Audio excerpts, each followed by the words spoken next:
Discretion is advised.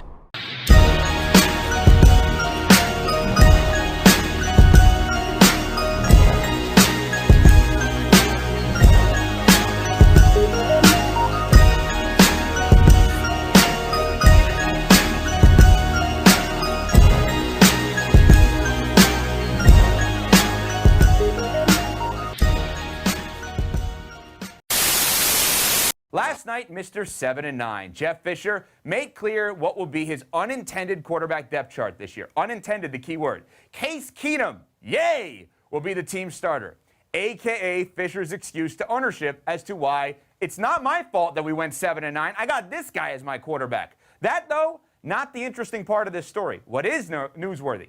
The backup to the below-average Keenum, it's world-famous Sean Mannion. I don't even know if that's how you say his name. I don't know who this guy is. I think he went to Oregon State.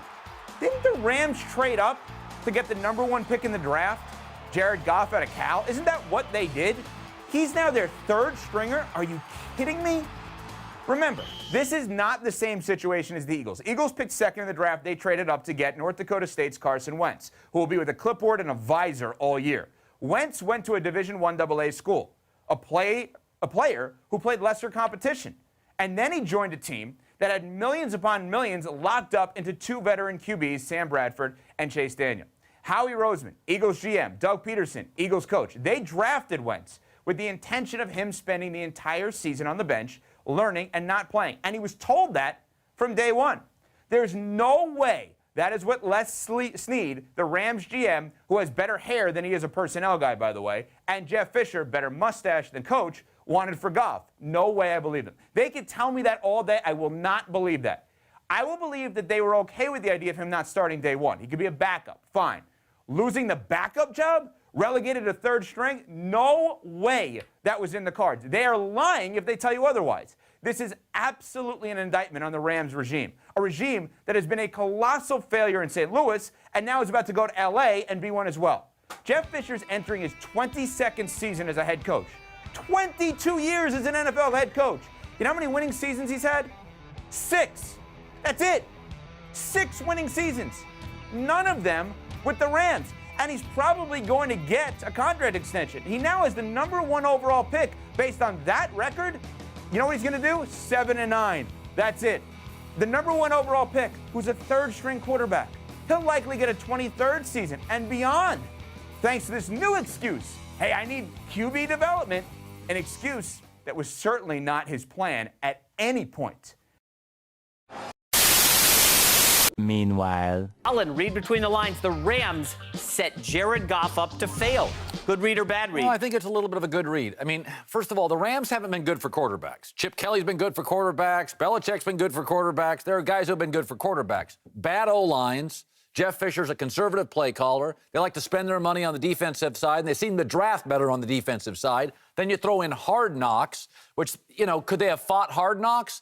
All Hard Knocks is our dress rehearsal for this show on TV for critics to pull apart. I'll tell you, I don't like Hard Knocks to begin with. I like the production of it. I don't like the imagery. This is a tough spot for him. Dak Prescott gets Jason Garrett, quarterback guy, that line, Des Bryant. This is a tough enough job. Hard Knocks has made it worse for him. Why?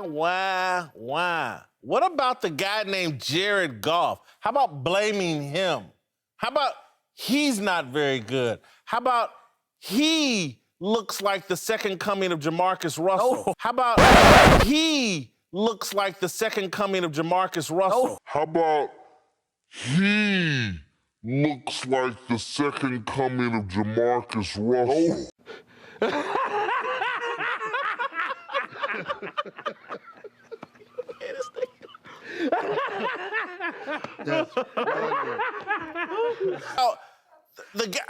What about him? Well, on draft night, here's what the Rams said about him. Jeff Fisher, he may start Monday night. That's the goal. He can handle it. You don't say that about your starter and then all of a sudden put him behind Sean Mannion 4 months later. Yeah, you have to realize he did not. It's a different segue college to pro. He didn't take a snap under center his last couple years in college. this transition's gonna take a while. He is not built to come in and start. Colin, It may have been a bad evaluation on the Rams' part. That may explain everything. If a quarterback shows up and he doesn't know where the sun rises and sets, you got a problem. And maybe they should have asked him that question. You ask all these questions. Yeah. Hey, is your mom a former hooker or whatever? How about asking him, does he know where the sun rises and sets? And if he can't answer that, maybe you got the wrong quarterback. I said that at the beginning of the draft, Carson Wentz and Jared Goff. This is me patting myself on the back, by the way. Both of them over-evaluate. People are desperate and reaching to get these guys at the top of the draft. They can't play. Does it really matter? No, it don't fucking matter. We're gonna do it my way. From here on now, it's my way. Oh man, I can't make this shit up, man. So you mean to tell me you guys traded up to the #1 overall draft pick to drop the guy that don't even know where the sun rises and sets? Are you fucking kidding me? You know what? That's fucking crazy to me, considering this kid went to Cal Berkeley, right? And this dude is about as dumb as a box of rocks. No wonder why you guys are ghosts right now. You guys just realized you guys driving the bus, right? The motherfucker is comparing this dude to Jamarcus Russell. Jamarcus Russell of all people. Yeah, you know y'all done fucked up. And you know what? That's not even the worst part. The worst part is, you know, considering that you dropped this dude in the first round, you think if he's not gonna be the starter, at least he could be the backup, right? Well, check this out. This dude is not even the fucking backup, man. This dude has been relegated to the #3 quarterback spot, which means this motherfucker ain't even gonna draft on Monday. So considering that he's a bust and he's a dumbass, man, I don't want this dude getting lost. So what we're gonna do is we're gonna set aside a personal usher for Mr. Goff, so he or she can escort his dumbass to the bench so he don't get lost.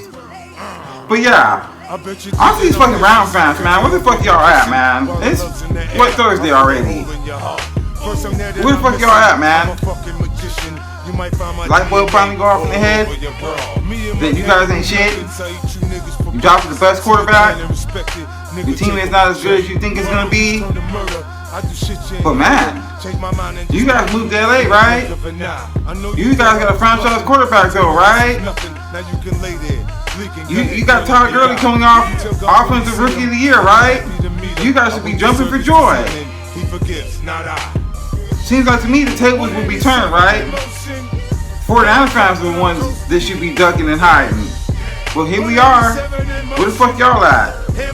Especially you, Renegade. You wait till the offseason and all of a sudden to start making videos. But all during last season, you were in the comment section, typing away. And then when you do finally make a video, you're coming off all cocky and shit tomorrow.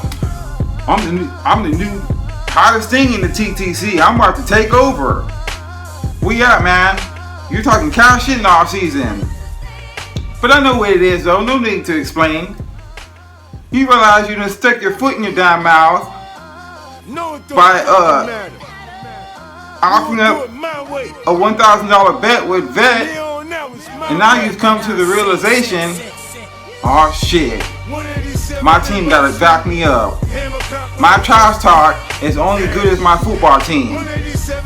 So yeah, you're probably somewhere pacing back and forth in your living room, wondering, damn man, where the fuck am I gonna find $1,000 to pay this man? So yeah, I understand why you're not around. But SoCal, where the fuck you at? I thought you had something for us. I guess not though, huh? But yeah, onto this fucking football team, man. You guys ain't got nothing for us offensively. And I know our wide receiver core ain't nothing to smile about either.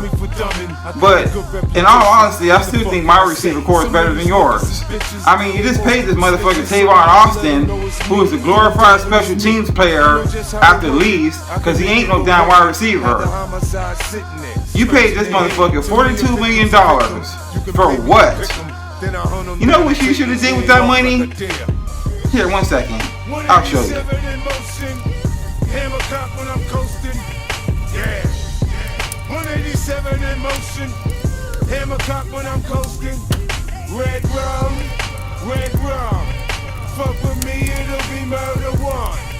Red rum, red rum. One shooter, 10 shots, one gun. This is red rum. You damn right. You goddamn right. That's exactly what you guys should have done with that money instead of giving it to a sorry ass receiver like Tavon Austin. And I know what you're gonna say. Oh, you're just hating. You're just a hater. But I just have stats to back it up. Within the last 3 years, Tavon Austin has never gone over 473 yards in a season. Nor has he caught more than 5 touchdowns in a season.